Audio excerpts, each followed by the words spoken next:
Hello, नमस्कार दोस्तों।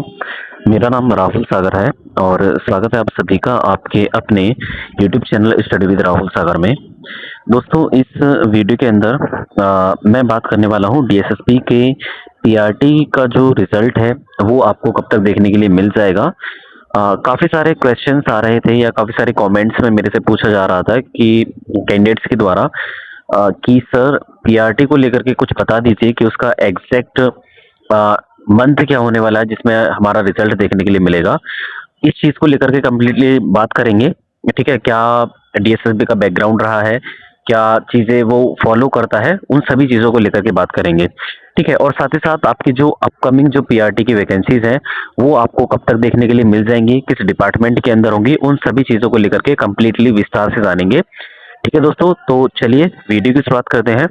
Video की शुरुआत करने से पहले आप सभी से एक छोटी सी रिक्वेस्ट है, अगर आपने अभी तक हमारा यूट्यूब चैनल सब्सक्राइब नहीं किया है प्लीज हमारे यूट्यूब चैनल को सब्सक्राइब कर लीजिए और बेल आइकन को भी प्रेस कर लीजिए ताकि जो हमारे आने वाली लेटेस्ट अपडेट्स हैं उनको आप आसानी से देख सकें। दोस्तों, एक चीज मैं आपको और बताना चाहूंगा कि इस वीडियो के डिस्क्रिप्शन बॉक्स में आपको एक टेलीग्राम चैनल का लिंक भी मिल जाएगा। आप चाहें तो उसे भी फॉलो कर सकते हैं, क्योंकि उस टेलीग्राम चैनल पर हम आपको डीएसएसबी के द्वारा प्रोवाइड कराई गई हर एक ऑफिशियल अपडेट को, हर एक अनऑफिशियल अपडेट को और साथ ही साथ ऐसी जानकारी जो हमें हमारे सीक्रेट रिसोर्सेज के साथ मिलती है तो उसे हम आपको सबसे पहले वहीं पर प्रोवाइड कराते हैं। तो आप उसको भी ज्वाइन कर सकते हैं। आप यकीन मानिए वो जो टेलीग्राम चैनल है आपके लिए बहुत बेनिफिशियल होने वाला है, क्योंकि वहाँ पर जो भी वहाँ पर अदर अदर एजुकेशनल डिपार्टमेंट्स जो है लाइक जैसे बीपीएससी या अदर जो भी है, जो भी एजुकेशनल न्यूज़ आपके लिए इंपॉर्टेंट होती है वो आपको सबसे पहले वहीं पर प्रोवाइड करा दी जाती है, तो आप उसे ज्वाइन कर सकते हैं। ठीक है दोस्तों, तो चलिए शुरू करते हैं पीआरटी की रिजल्ट को लेकर के बात, और साथ ही साथ अपकमिंग पीआरटी की वैकेंसीज वो कब तक आपको देखने के लिए मिल जाएंगी, कितनी वैकेंसीज होंगी और किस मंथ तक आपको देखने के लिए मिल जाएगा। ठीक है, तो चलिए शुरू करते हैं। सबसे पहले हम देख सकते हैं यहाँ पर आप सामने जो स्क्रीन पर देख पा रहे हैं ये वैकेंसी का नोटिस है पीआरटी का, जिसका आप एग्जाम दे चुके हैं। आप यहाँ पर देखेंगे तो ये 10/9/2025 को ये जारी किया गया था। ठीक है, इसका जो ओपनिंग डेट ऑफ एप्लीकेशन थी वो 17/9/2025 से, क्लोजिंग डेट थी इसकी 16/10/2025 थी। ये टोटल वैकेंसीज को अगर हम देखें तो ये टोटल वैकेंसीज के लिए 1180 पद आए थे। आप देखें तो ये दो डिपार्टमेंट है, ये दो डिपार्टमेंट के अंदर वैकेंसी आई थी, एक तो डीओई और एनडीएमसी डिपार्टमेंट।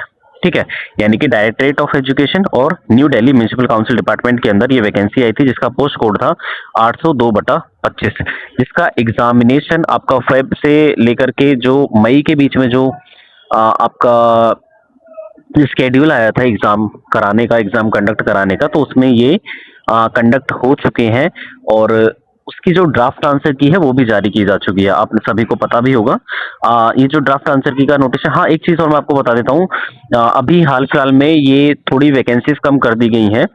आप यहाँ पर देखेंगे तो ईडब्ल्यूएस कैटेगरी में ये 128 वैकेंसी से कम करके 117 वैकेंसीज कर दी गई हैं। ठीक है, तो यहाँ पर आप देख सकते हैं टोटल 1055 से घटा करके टोटल 1044 वैकेंसीज थी। अच्छा, ये किस डिपार्टमेंट के अंदर है? ये डीओई डिपार्टमेंट के अंदर थोड़ा मॉडिफिकेशन देखने के लिए मिला है आपको। ठीक है ना, आप यहाँ पर देखेंगे तो 125 जो वैकेंसी है वो एनडीएमसी डिपार्टमेंट के अंदर थी, तो इन वैकेंसीज के अंदर कोई भी बदलाव नहीं है। लेकिन अगर हम बात करें डीओई डिपार्टमेंट की, तो डीओई डिपार्टमेंट की जो वैकेंसीज थी वो घटा करके कम कर दी गई हैं। कितनी, वो मैंने आपको बता ही दिया है, 128 से घटा करके 117 कर दी गई, केवल और केवल ईडब्ल्यूएस कैटेगरी में ये डिफरेंस आपको देखने के लिए मिलेगा। ठीक है, बात कर रहे थे हम ड्राफ्ट आंसर की को लेकर के, तो इसकी जो ड्राफ्ट आंसर की थी वो पहले ही, अच्छा इसके एग्जाम कंडक्ट कराए जा रहे थे उन्हीं दौरान, मतलब पहले ही बता दिया था कि जो आपकी ड्राफ्ट आंसर की अवेलेबल रहेगी, यानी कि ड्राफ्ट आंसर की के लिए जो लिंक अवेलेबल रहेगी वो कब से कब तक अवेलेबल रहेगी। ये 25 फेब 2025 को इस ड्राफ्ट आंसर की का नोटिफिकेशन आया था, जिसमें आपका बताया गया था कि जो पोस्ट कोड है आपका 802/25 यानी कि असिस्टेंट प्राइमरी टीचर का, जिसका एग्जाम 16 से लेकर के 10/4/2026 तक चला था। इसके लिए जो लिंक अवेलेबल थी वो 13 अप्रैल 2026 से लेकर के 17 अप्रैल 2026 के बीच में आपको इसकी जो ड्राफ्ट आंसर की थी वो डाउनलोड करने के लिए कहा गया था। और साथ ही साथ उसमें ऑब्जेक्शन वगैरह, अगर आपको किसी भी क्वेश्चन पर ऑब्जेक्शन था तो उन्हीं दौरान आप इसको ऑब्जेक्शन लगा सकते थे। आई होप, मैं इसे आशा करता हूँ कि आप सभी ने इसके लिए जो भी अगर आपको ऑब्जेक्शन लाया तो उसमें लगा दिया होगा। ठीक है, एक चीज मैं आपको बताना चाहता हूँ, जितने भी कैंडिडेट्स हैं असिस्टेंट प्राइमरी टीचर के, आप सभी को इतना हाइप होने की जरूरत नहीं है। देखिए, एग्जाम हुआ है तो आपका जो रिजल्ट है वो भी जारी होगा, लेकिन आप सभी को मैं बता दूं कि आप अगर पहली बार एग्जाम दे रहे हैं किसी भी पोस्ट कोड के लिए डीएसएसपी का, तो आप सभी को मैं बता दूं कि ये जो डीएसएसबी है वो इतना जल्दी प्रोसेसिंग नहीं करता है, ये थोड़ा ना समय लेता है किसी भी एग्जाम की प्रोसेसिंग को पूरा करने में। आप सभी को मैं ये जानकारी के लिए बता दूं कि टीजीटी की वैकेंसीज को अगर हम बात करें, टीजीटी की वैकेंसीज को लेकर के 2021 में रिक्वेजिशन भेजा गया था, 2024 में वैकेंसी आई थी और अब 2026 आ चुका है। 2026 का भी मिड हो चुका है, अब तक उसका रिजल्ट देखने के लिए नहीं मिला है, तो बहुत लंबा प्रोसेस खिंच जाता है। ठीक है ना, तो अच्छा, मैं आपको डिमोटिवेट नहीं कर रहा हूँ, मैं आपको एक प्रोसेसिंग बता रहा हूँ डीएसएसबी की क्या रहती है। ठीक है, तो इतना हाइप होने की जरूरत नहीं है, रिजल्ट आएगा। मैं आपको एक्सपेक्टेड कुछ चीजें बता देता हूँ, जैसे देखिए, परेशान होने की जरूरत नहीं है क्योंकि पीआरटी में कुछ भी इशू नहीं होता है। हालांकि जो मैंने आपको चीजें बताई हैं, जैसे टीजीटी का उसमें कुछ इशू था एज रिलैक्सेशन को लेकर के, काफी सारी चीजें थी जिसकी वजह से वो थोड़ा रुक गया था। ठीक है ना, एग्जाम। तो पीआरटी में अगर कुछ इशू बन जाता है तो तब ये चीजें हो सकती हैं, बट बाकी का अभी तक कुछ नहीं है। आगे आने वाले समय में जो एक्सपेक्टेड चीजें हो सकती हैं उनके बारे में अगर मैं बात करूं, तो आपकी ड्राफ्ट आंसर की जारी की जा चुकी है। आप सभी को ये भी पता होगा कि पहले एग्जाम लिया जाता है, एग्जाम लेने के बाद जो डीएसएसबी है वो फिर आपकी ड्राफ्ट आंसर की जारी करता है और ड्राफ्ट आंसर की के बाद फाइनल आंसर की जारी करता है। उसमें भी आपका लगभग 2 से ढाई महीना ले लेता है। ये कितना? 2 से ढाई महीना। तो आप मान करके चल सकते हैं आपकी जो फाइनल आंसर की अपडेट है, वो आपको फाइनल आंसर की अपडेट लगभग लगभग आपको जून के इर्द गिर्द देखने के लिए मिलेगी। कब? आपकी फाइनल आंसर की आपको जून के समथिंग देखने के लिए मिलेगी। ठीक है, ये तो हो गया फाइनल आंसर की। और फाइनल आंसर की के बाद आपका ई डोजर वाला रिजल्ट आता है। कौन सा? ई डोजर वाला रिजल्ट आता है, और ई डोजर रिजल्ट के बाद आपकी फाइनल कट ऑफ आती है, जिसमें आपका पूरी तरीके से सिलेक्शन हो जाता है। ई डोजर में क्या करना होता है आपको? ई डोजर में आपको अपने डॉक्यूमेंट वगैरह ऑनलाइन उस OARS पोर्टल पर, जो डीएसएसबी का पोर्टल है, उस पर आपको अपने डॉक्यूमेंट्स रेडी करके ऑनलाइन सबमिट करने पड़ते हैं ई डोजर की प्रोसेसिंग में। ठीक है, अब फाइनल आंसर की में और ई डोजर की उस लिंक प्रोसेस में आपको नॉर्मली जो समय देखने के लिए मिलेगा वो लगभग लगभग आप 3 से 4 महीने का गैप देखने के लिए मिल सकता है। वो ये नॉर्मली मैं आपको बता रहा हूँ। तो ई डोजर की अगर मैं रिजल्ट की बात करूं, तो ई डोजर का रिजल्ट लगभग आपको अगस्त या सितंबर में देखने के लिए मिलेगा। कब? अगस्त या सितंबर। ठीक है, और इतना जल्दी होने वाला भी नहीं है जितना जल्दी आप सोच रहे हैं कि जून या जुलाई में आपको रिजल्ट देखने के लिए मिल जाएगा। बहुत ना के बराबर चांसेस है कि आपका जून या जुलाई में रिजल्ट आए। ठीक है, अगस्त या सितंबर में आपका रिजल्ट जारी होने की संभावना है। और साथ ही साथ मैं आपको बताऊं फाइनल रिजल्ट, और फाइनल रिजल्ट की अगर मैं बात करूं तो उसके बाद थोड़ा और समय ले लीजिए। लगभग ये पूरा साल जा सकता है आपका, सितंबर, अक्टूबर, नवंबर, दिसंबर या जैन के आसपास, दिसंबर या जैन के आसपास आपको ये पूरी जो फाइनल कट ऑफ है या फाइनल जो नॉर्मलाइज मार्क्स होते हैं वो आपको देखने के लिए मिलेंगे। ठीक है, ये आपकी होगी पूरी कंप्लीटली सारी चीजें आपके पीआरटी के रिजल्ट को लेकर के। ठीक है, अगर आपका कोई भी क्वेश्चन है पीआरटी की वैकेंसी को, सॉरी, पीआरटी के रिजल्ट को लेकर के, तो आप मेरे से कमेंट सेक्शन में पूछ सकते हैं। इसकी कट ऑफ को लेकर के भी मैं वीडियो बना चुका हूं, आप मेरे चैनल पर जाकर के उस कट ऑफ की वीडियो को देख सकते हैं। वहां पर आपको अच्छे से एनालिसिस करने के बाद कट ऑफ बताई गई है। ठीक है दोस्तों, तो उसको भी आप देख सकते हैं। ठीक है, बात कर रहे थे हम पीआरटी की वैकेंसीज। मैंने आपको बता दिया है कि 2 डिपार्टमेंट है, डीओई और एनडीएमसी डिपार्टमेंट, जिनके अंदर तो वैकेंसीज आ चुकी हैं 1180 वैकेंसीज, जो जिसका डेटा मैंने आपको ये सामने दिखा दिया है।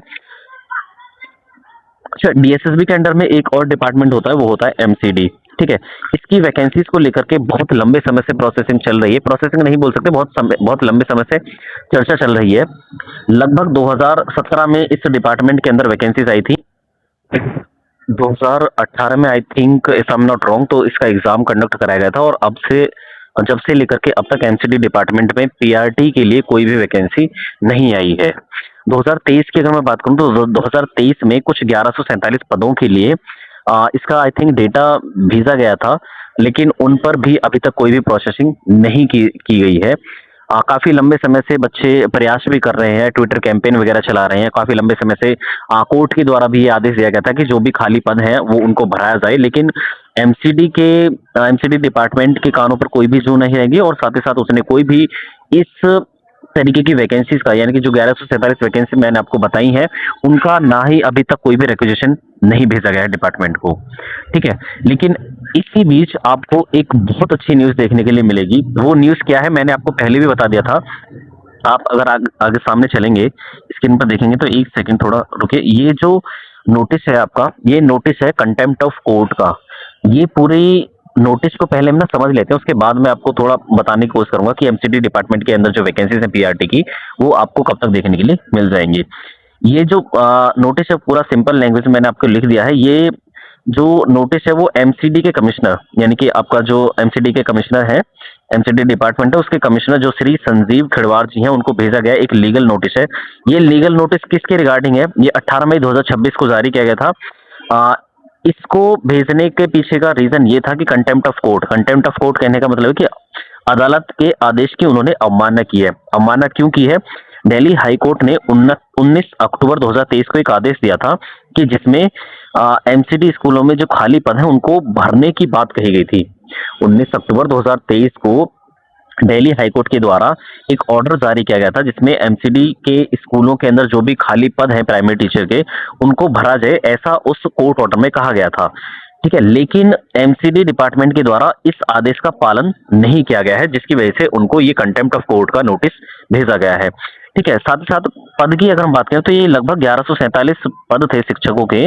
कोर्ट के आदेश और आश्वासन के बावजूद शैक्षणिक वर्ष 2026-27 आ चुका है, इसमें भी एमसीडी के जो प्राइमरी स्कूलों में अभी भी लगभग 1147 शिक्षकों के पद खाली पड़े हुए हैं, जिसकी वजह से इनको एक नोटिस गया है कंटेम्प्ट ऑफ कोर्ट का। ठीक है, अभी तक भर्ती का कोई भी विज्ञापन देखने के लिए नहीं मिला है। बच्चों के अधिकारों का हनन हो रहा है, क्योंकि आर्टिकल 14 और आर्टिकल 21A का उल्लंघन है सीधा सीधा। आर्टिकल 14 जो राइट टू इक्वालिटी की बात करता है, और आर्टिकल 21A जो राइट टू एजुकेशन की बात करता है, जिसका सीधा सीधा क्या है, वायलेशन है।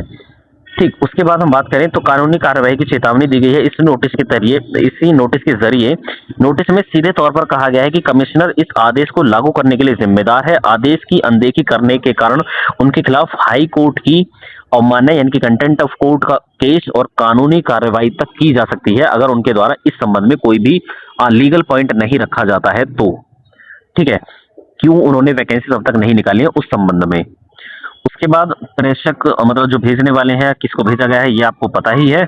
प्रेषक है यानी कि कोर्ट के एक वकील है जिनका नाम है एडवोकेट अशोक अग्रवाल के द्वारा ये जारी किया गया है, एमसीडी के कमिश्नर को भेजा गया है।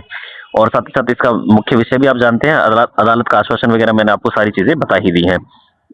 ठीक है, 1147 पदों की सच्चाई क्या है? इसके बावजूद शैक्षणिक सत्र 2026-27 शुरू होने तक भी प्राइमरी शिक्षकों के लगभग 1147 पद पूरी तरह से खाली पड़े हुए हैं, और स्कूल में कोई भी टीचर, कोई नए टीचर नहीं भेजे गए हैं। तो ये कहीं ना कहीं एमसीडी डिपार्टमेंट की लापरवाही है। जो टीचर पीपल का जो रेशियो होता है एक, उसका भी वायलेशन किया जा रहा है एमसीडी के स्कूलों की तरफ से, जिसकी वजह से इनको एक कंटेम्प्ट ऑफ कोर्ट मिला है। अब जब चीजें कोर्ट के अंडर में आ चुकी हैं, तो आपको पॉजिटिव न्यूज एमसीडी के अंदर जो पीआरटी वैकेंसीज को लेकर के अगर हम बात करें तो ये बहुत जल्दी देखने के लिए आपको मिल सकती है। कई बार इन चीज को इन वैकेंसीज को लेकर के कई बार आरटीआई भी लगाया जा चुका है कई बच्चों के द्वारा। उसमें केवल और केवल यही चीजें बताई गई हैं कि इनको लेकर के प्रोसेसिंग की शुरुआत की जानी है, बट प्रोसेसिंग की नहीं जा रही है।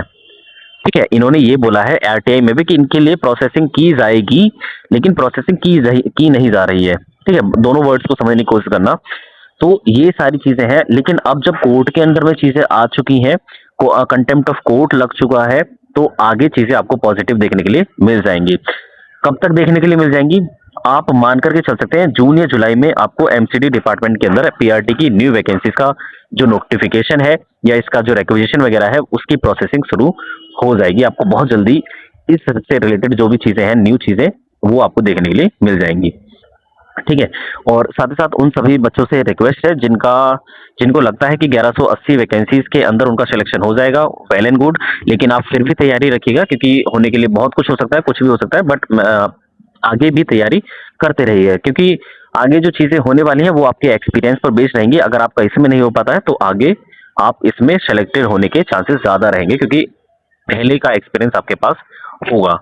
ठीक है। और साथ ही साथ जो बच्चे तैयारी करना चाहते हैं, न्यू कमर्स हैं, तो उनके लिए भी एक बहुत अच्छा मौका है। आप भी तैयारी में जुट जाइए। जो जैसे भी आपको करना है, कहीं से कोर्स लीजिए, कुछ भी खरीदिए, बुक वगैरह, जैसे भी आपको सेल्फ स्टडी वगैरह करना है तो आप स्टार्टिंग कर दीजिए क्योंकि जून या जुलाई के अंडर में आपको इस वैकेंसी का यानी कि एमसीडी डिपार्टमेंट के अंदर जो वैकेंसी है वो आपको देखने के लिए जल्द मिल जाएंगी। ठीक है दोस्तों, तो चलिए बस यही चीज़ों के बारे में आपको बताना था।